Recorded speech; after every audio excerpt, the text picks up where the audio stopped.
Yo les renards, on se retrouve aujourd'hui pour une nouvelle vidéo, nous allons parler de la censure sur YouTube. Et pour éviter que ma vidéo se fasse strike, on va remplacer le nom de ce réseau social que vous connaissez très bien par Tubi et les créateurs de vidéos dessus par les tubeurs. Comme vous le savez très bien, les tubeurs critiques sont victimes de cette censure. Un peu plus tard dans la vidéo, je vais évoquer l'exemple du Radier Radier. Bref, intro.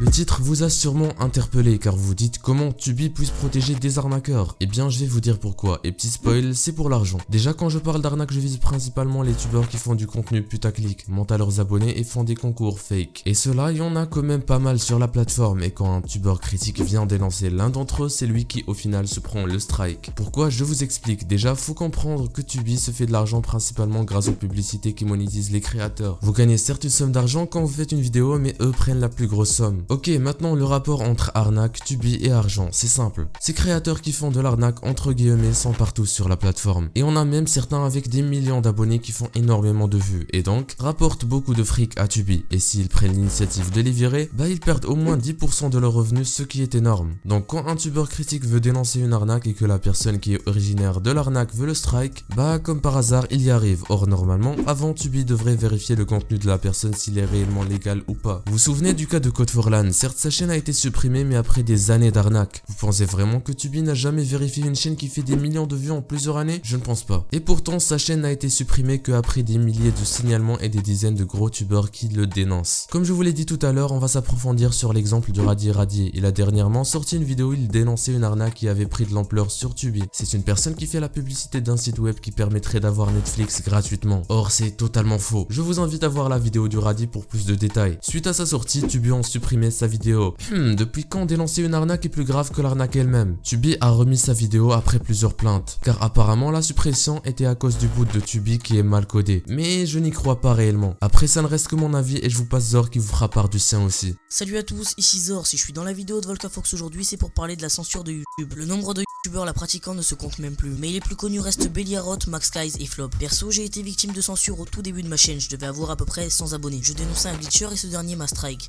YouTube lui a bien évidemment donné raison alors qu'il n'y avait rien mis à part mon avis et de l'argumentation. Donc YouTube a protégé un gars qui mentait à ses abonnés, faisait du putaclic et des concours fake. Ça n'a aucune logique de fermer la gueule à ceux qui essayent d'éviter que les gens se fassent arnaquer. Faut un minimum respecter la vie des gens et surtout quand il est argumenté. Le contraire dénote un peu d'intolérance et d'immaturité. Bref, c'est tout ce que j'avais à dire, ma chaîne est en description pour les intéressés, c'était Zor, ciao. Merci à toi Zor pour ton intervention. À vrai dire, je trouve que c'est dommage que Tubi puisse laisser des tubeurs qui mentent à leurs abonnés et les arnaques sur la plateforme. Ils sont même menés parfois à les protéger en censurant des vidéos de tubeurs critiques. Tout ça parce que l'être humain en général est attiré par l'argent. Bien sûr, ce n'est qu'une théorie que j'ai fondée grâce à plusieurs preuves qui peuvent être vraies comme fausses. Donc je vous invite à vous forger votre propre avis et pourquoi pas m'en faire part en commentaire. Je ne vais pas vous demander de liker ou de vous abonner, mais simplement partager cette vidéo histoire qu'un maximum de monde puisse être au courant. C'est déjà la fin de la vidéo, n'oubliez pas qu'un renard a toujours la gloire. Ciao tout le monde.